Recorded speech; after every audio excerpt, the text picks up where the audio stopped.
Baik, Assalamualaikum warahmatullahi wabarakatuh.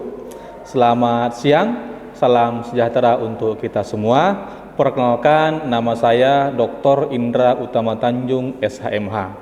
Saya adalah merupakan salah seorang dosen tetap di Universitas Pembangunan Pancabudi atau UNPAP dengan NIDN 0118069401.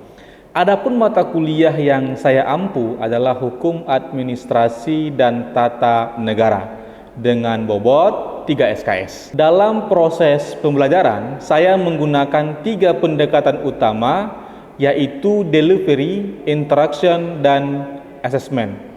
Adapun capaian pembelajaran mata kuliah Hukum Administrasi dan Tata Negara ini adalah: pertama, mahasiswa bertakwa kepada Tuhan Yang Maha Esa dan mampu menunjukkan sikap religius dalam mengikuti proses pembelajaran. Kedua, mahasiswa mampu berperan sebagai warga negara yang baik, bangga dan cinta tanah air, memiliki nasionalisme, serta berkontribusi dalam peningkatan mutu kehidupan bermasyarakat, berbangsa, dan bernegara berdasarkan Pancasila. Ketiga, mahasiswa mampu bekerja sama, memiliki kepekaan sosial, serta memiliki kepedulian terhadap masyarakat, bangsa, negara, dan lingkungan sekitarnya. Keempat, mahasiswa mampu menginternalisasi nilai, norma, etika akademik, serta menjunjung tinggi kejujuran dalam proses pembelajaran. Kelima, mahasiswa mampu memahami konsep dasar negara hukum, konstitusi, pemerintahan, kewenangan, serta administrasi negara dalam sistem hukum Indonesia. Keenam, mahasiswa mampu memahami hubungan antara hukum tata negara dan hukum administrasi negara dalam penyelenggaraan pemerintahan. Ketujuh, mahasiswa mampu menganalisis kedudukan lembaga negara, organ pemerintahan, serta tindakan administrasi pemerintahan berdasarkan prinsip hukum yang berlaku. Kedelapan, mahasiswa mampu memahami pentingnya asas-asas umum pemerintahan yang baik sebagai dasar dalam penyelenggaraan administrasi pemerintahan. Sebagai hasil pembelajaran, mahasiswa diharapkan memiliki kemampuan sebagai berikut. Pertama, mahasiswa mampu menguasai konsep teoritis mengenai hukum tata negara dan hukum administrasi negara. Kedua, mahasiswa mampu memahami dasar-dasar konstitusional penyelenggaraan negara berdasarkan Undang-Undang Dasar tahun 1945. Ketiga, mahasiswa mampu memahami struktur, fungsi, dan kewenangan lembaga-lembaga negara dalam sistem ketatanegaraan Indonesia. Keempat, mahasiswa mampu memahami konsep kewenangan, tindakan pemerintahan, keputusan administrasi, serta tanggung jawab hukum pemerintah dalam penyelenggaraan administrasi negara. Kelima, mahasiswa mampu memahami hubungan antara pemerintah dan warga negara dalam perspektif hukum administrasi. Keenam, mahasiswa mampu menganalisis persoalan hukum yang muncul dalam praktek penyelenggaraan pemerintahan, baik di tingkat pusat maupun daerah. Ketujuh, mahasiswa mampu menerapkan pemikiran logis, kritis, sistematis, dan argumentatif dalam memahami persoalan hukum administrasi dan tata negara. Terakhir, mahasiswa mampu menunjukkan sikap profesional, mandiri, bertanggung jawab, serta memiliki etika akademik dalam mengikuti proses perkuliahan. Adapun kajian materi pembelajaran mata kuliah Hukum Administrasi dan Tata Negara ini terdiri atas beberapa pokok bahasan. Pertemuan pertama, konsep dasar hukum administrasi dan hukum tata negara. Yang berikutnya, negara hukum dan konstitusi. Yang berikutnya, sumber-sumber hukum tata negara dan hukum administrasi negara. Yang berikutnya atau yang keempat, lembaga negara dalam sistem ketatanegaraan Indonesia. Kelima, kekuasaan pemerintahan dalam pembagian kekuasaan. Keenam, kewenangan pemerintahan. Yang ketujuh, tindakan pemerintahan dalam hukum administrasi negara. Kedelapan, ujian tengah semester. Kesembilan, keputusan administrasi pemerintahan. 10, asas-asas umum pemerintahan yang baik. 11. Pelayanan publik dan tanggung jawab administrasi pemerintahan. Ke-12. Pemerintahan daerah dan otonomi daerah. Ke-13. Perlindungan hukum bagi warga negara terhadap tindakan pemerintah. Ke-14. Sengketa administrasi pemerintahan dan peradilan tata usaha negara. Ke-15. Evaluasi materi diskusi khusus dan penguatan pemahaman. Lalu yang terakhir atau yang ke-16 adalah ujian akhir semester. Pada awal perkuliahan, sistem pembelajaran yang saya lakukan adalah memulai dengan perkenalan. Perkenalan ini penting untuk membangun kedekatan, keakraban, komunikasi yang baik antara dosen dan mahasiswa. Menurut saya, proses pembelajaran tidak hanya berbicara tentang penyampaian materi saja, tetapi juga tentang bagaimana membangun suasana kelas yang nyaman, terbuka, dan mendorong mahasiswa untuk berani bertanya, berdiskusi, serta menyampaikan pendapat. Selanjutnya saya melakukan brainstorming kepada mahasiswa. Tujuannya adalah untuk mengetahui sejauh mana pemahaman awal mahasiswa terhadap negara, pemerintah, konstitusi, hukum, kewenangan, serta persoalan administrasi pemerintahan yang sering mereka lihat dalam kehidupan sehari-hari. Misalnya, saya dapat mengajukan pertanyaan sederhana kepada mahasiswa, seperti apa hubungan antara pemerintah dan warga negara? Mengapa pejabat pemerintah harus bertindak berdasarkan hukum? Atau mengapa keputusan pejabat pemerintah dapat digugat ke pengadilan? Melalui brainstorming tersebut, mahasiswa diharapkan tidak hanya menjadi pendengar pasif, tetapi juga terlibat aktif dalam proses pembelajaran. Mahasiswa diajak untuk menyadari bahwa hukum administrasi dan tata negara bukan hanya teori dalam buku, tetapi sangat dekat dengan kehidupan masyarakat, seperti pelayanan publik, pembuatan KTP, izin usaha, kebijakan pemerintahan daerah, tindakan pejabat, serta perlindungan hak warga negara dan atau lainnya. Dalam proses diskusi, saya juga biasanya memberikan motivasi kepada mahasiswa agar belajar lebih fokus, lebih giat, dan lebih serius. Saya menyampaikan kepada mahasiswa bahwa mempelajari hukum administrasi dan tata negara sangat penting bagi calon sarjana hukum, karena mata kuliah ini menjadi dasar untuk memahami bagaimana negara dijalankan, bagaimana pemerintah menggunakan kewenangan, serta bagaimana hukum memberikan batas terhadap kekuasaan. Selanjutnya, saya mencoba mengetahui pemahaman masing-masing mahasiswa melalui tugas, kuis, diskusi, dan persentase. Dengan cara ini, saya dapat melihat mahasiswa yang sudah memahami materi dengan baik, mahasiswa yang masih membutuhkan penguatan, serta mahasiswa yang perlu didorong untuk aktif dalam proses pembelajaran. Itulah gambaran umum dari proses pembelajaran mata kuliah Hukum Administrasi dan Tata Negara. Adapun rujukan pembelajaran yang saya gunakan sebagai bagian dari strategi delivery atau penyampaian materi kepada mahasiswa terdiri atas beberapa buku dan tentu saja peraturan perundang-undangan seperti buku Hukum Administrasi Negara yang juga dikarang oleh Ibu Taulina Sembiring, Hukum Administrasi Negara karangan Sahya Anggara, Konsentrasi Hukum Tata Negara Indonesia Pasca Amandemen oleh Titik Triwulan Tuti, Pengantar Hukum Tata Negara Indonesia Jilid 2 oleh Jimli Asidiki, dan Pokok-pokok Hukum Administrasi Negara oleh Mustafa Bahsan, dan beberapa sumber-sumber yang lainnya. Selain buku, mahasiswa juga diarahkan untuk membaca peraturan perundang-undangan yang berkaitan dengan materi perkuliahan, seperti Undang-Undang Dasar tahun 1945, Undang-Undang tentang Administrasi Pemerintahan, Undang-Undang tentang Pemerintahan Daerah, Undang-Undang tentang Pelayanan Publik, serta peraturan lain yang berkaitan dengan penyelenggaraan pemerintahan. Media online juga digunakan untuk mencari isu-isu aktual yang dapat dijadikan sebagai bahan diskusi. Biasanya pada awal pertemuan saya melakukan review terhadap materi sebelumnya. Kegiatan ini bertujuan untuk mengingat kembali mahasiswa terhadap materi yang telah dipelajari, sehingga mereka dapat menghubungkan materi sebelumnya dengan materi yang akan dibahas pada pertemuan berikutnya. Dengan cara ini, pembelajaran menjadi lebih runtun, tidak terputus-putus, dan mahasiswa dapat memahami hubungan antara satu pokok bahasan dengan pokok bahasan lainnya. Strategi kedua yang saya gunakan adalah case method dan collaborative learning.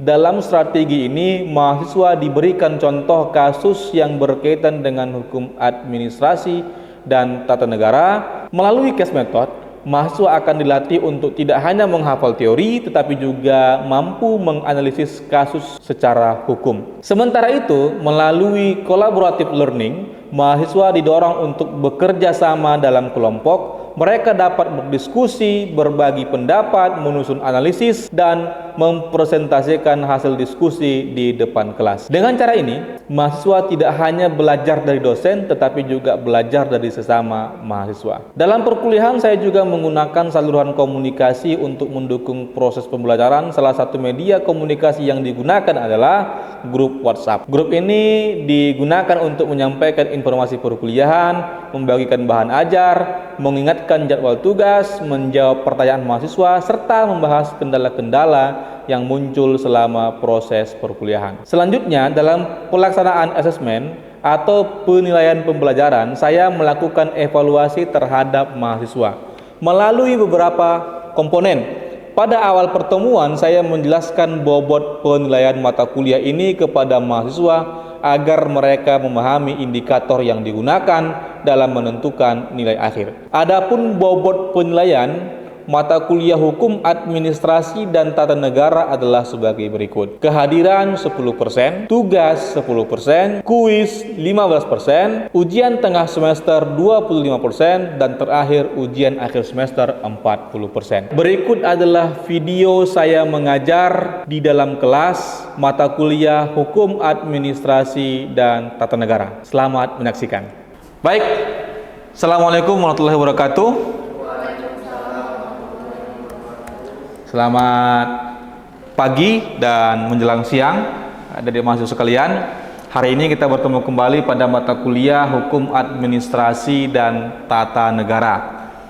Mata kuliah ini adalah mata kuliah yang berbobot 3 SKS, dan hari ini materi yang kita mau bahas itu adalah bicara soal asas-asas umum pemerintahan yang baik, atau bahasa ringkasnya adalah AAUPB.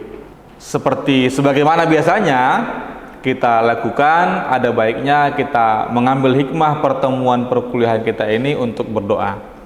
Silakan pada saudara Noval untuk memimpin doa kita. Baik, sebelum memulai pelajaran, baiknya kita berdoa agama dan kepercayaan kita masing-masing. Berdoa dimulai. Berdoa selesai. Oke, baik, terima kasih. Kali ini kita masuk pada materi perkuliahan kita, bicara soal asas-asas umum pemerintahan yang baik atau AAUPB. Nah, berikutnya pada materi yang telah saya jelaskan di papan tulis, di poin utama dalam perkuliahan ini adalah instrumen pelindungan hukum bagi rakyat atas tindakan sewenang-wenang penguasa. Apa sebenarnya yang dimaksud dengan AAUPB ini? AAUPB itu adalah asas-asas umum pemerintahan yang baik. Terdapat di mana itu? Terdapat di dalam Undang-Undang Nomor 30 Tahun 2014 tentang administrasi pemerintahan. Apapun itu yang dibuat dan dilakukan oleh pejabat pemerintah harus tidak boleh keluar dari rules atau kerangka hukum yang telah ada di dalam Undang-Undang Nomor 30 Tahun 2014. Bahasa sederhananya kira-kira, siapapun pejabatnya yang mau membuat kebijakan, siapapun pejabatnya yang mau membuat aturan, tidak boleh keluar dan lari dari Undang-Undang Nomor 30 Tahun 2014. Pertanyaannya kenapa? Karena undang-undang ini telah mengatur apa-apa aja yang boleh dilakukan oleh pejabat dan juga apa-apa aja yang tidak boleh dilakukan oleh pejabat. Itu tertera dan tertuang di dalam pasal 10 ayat 1 Undang-Undang Nomor 30 Tahun 2014 tersebut. Yang pertama, ada asas kepastian hukum. Saya skip ya. Next, ini sejarahnya. Next, ini pengertiannya, fungsi dan kedudukan AAUPB. Saya pikir ini sudah sangat jelas PPT-nya yang telah saya kirim di grup WhatsApp kita tadi malam. Oke, kita mulai dari pertama. Bicara soal asas-asas umum pemerintahan yang baik tersebut. Yang pertama itu bicara soal kepastian. Apa itu yang dimaksud dengan pasti? Apa kira-kira? Apa itu pasti? Pasti itu adalah suatu hal yang tidak mungkin terjadi hal yang lain. Kalau katanya misalnya saudara Gea misalnya lapar, kalau saudara Gea makan, kira-kira laparnya pasti hilang atau tidak?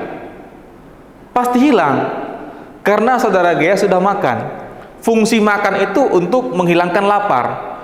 Kepastian ini pun juga demikian. Tidak ada bantahan terhadap hal tersebut. Apa kalau begitu Pak contoh kepastian ini? Misalnya ada sebuah aturan yang telah ditetapkan oleh pemerintah. Seseorang itu harus harus mengikuti aturan tersebut. Kenapa? Karena sudah ada aturannya. Pasti aturan tersebut itu harus dijalankan. Itu pertama. Yang kedua, kemanfaatan. Setiap apapun itu kebijakan yang dibuat oleh pemerintah lewat para pejabatnya, jangan lupa kebijakan yang mereka buat itu harus bermanfaat bagi masyarakat.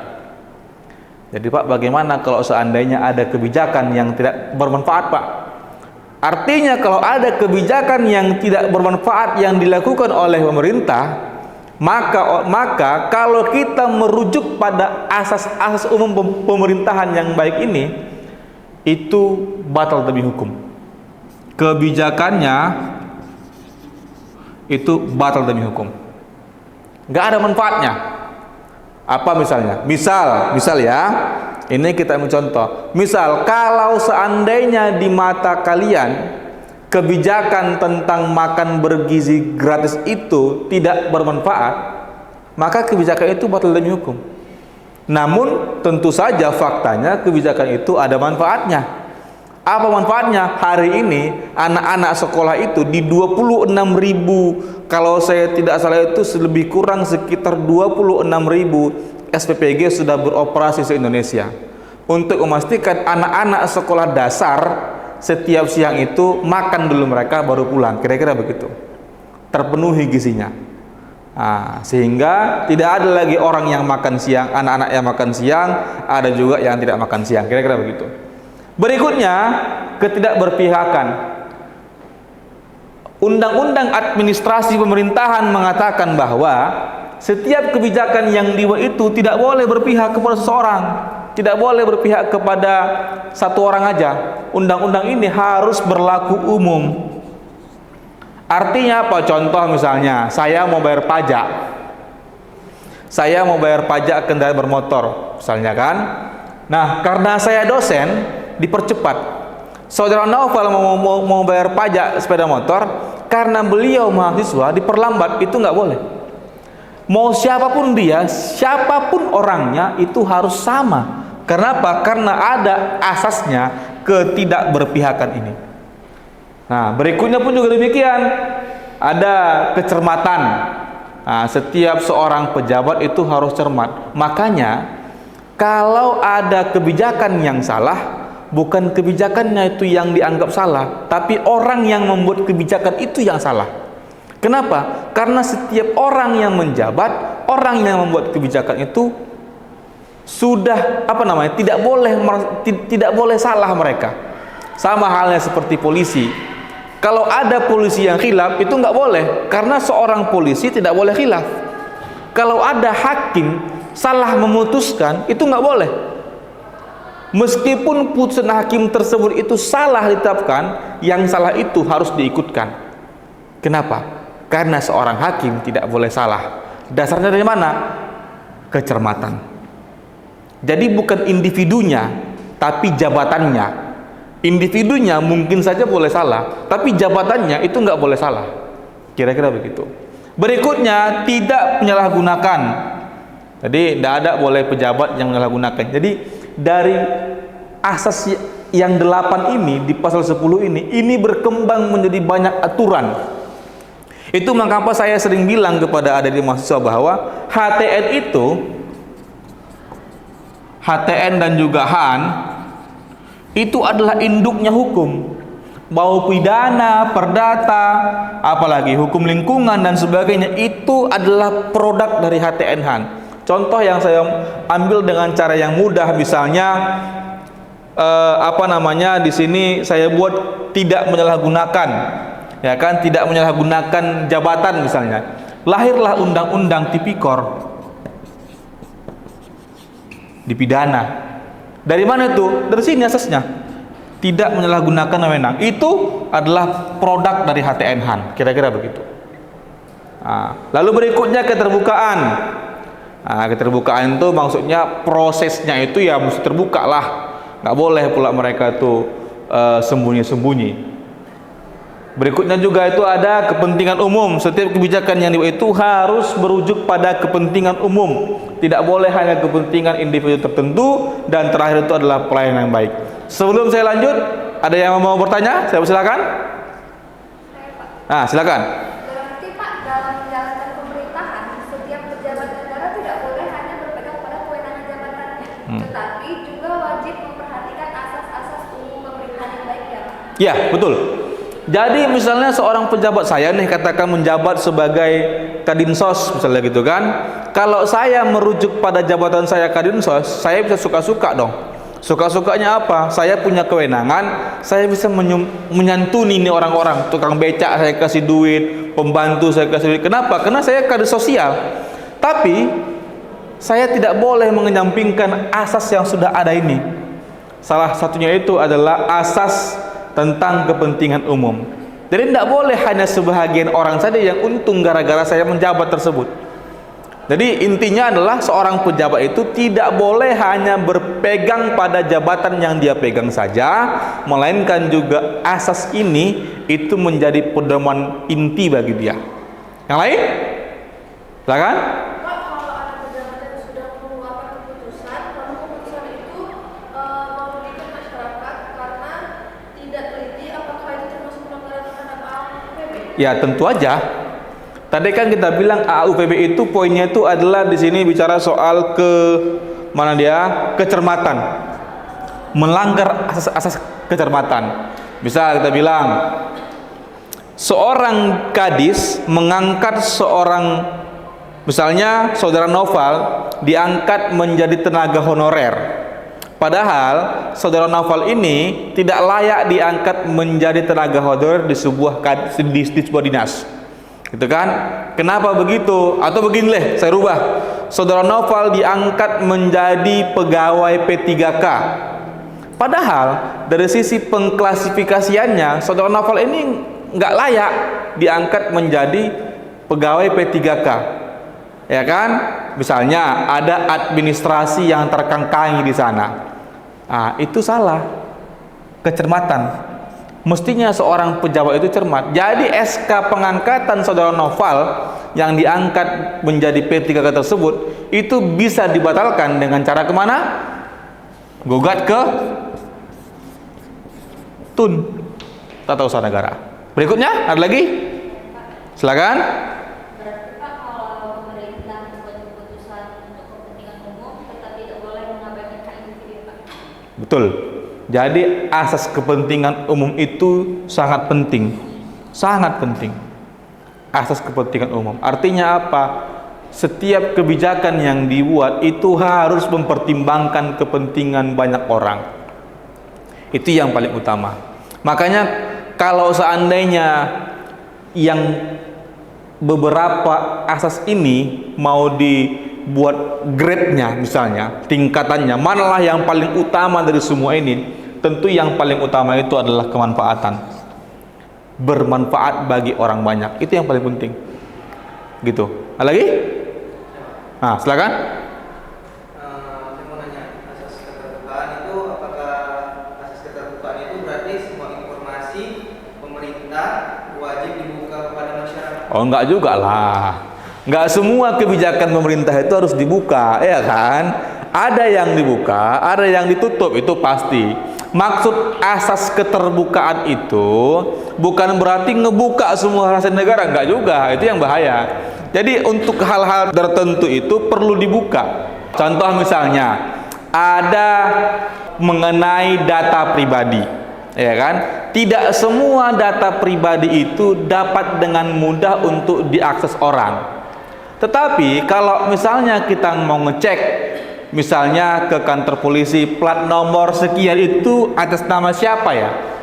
Itu bisa terlihat, bisa diminta. Tapi di mana alamatnya, gimana orangnya, itu kan ada prosedur lanjutan yang mesti dipenuhi. Itu saya maksud. Jadi informasi itu harus terbuka, ya harus terbuka, tapi tidak semua informasi itu perlu dibuka selebar-lebarnya. Demikian. Ada lagi? Silakan.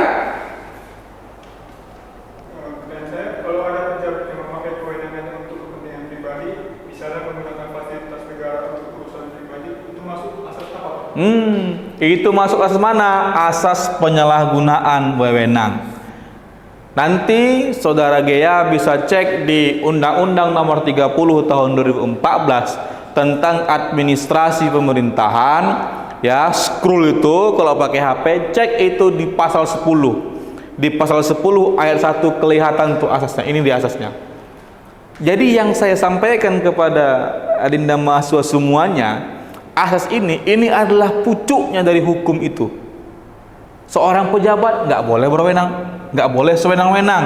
Seorang pejabat tidak boleh menyalahgunakan kewenangannya. Seorang pejabat ketika membuat kewenangan harus harus mengutamakan kepentingan umum. Ini induknya semua, gitu loh.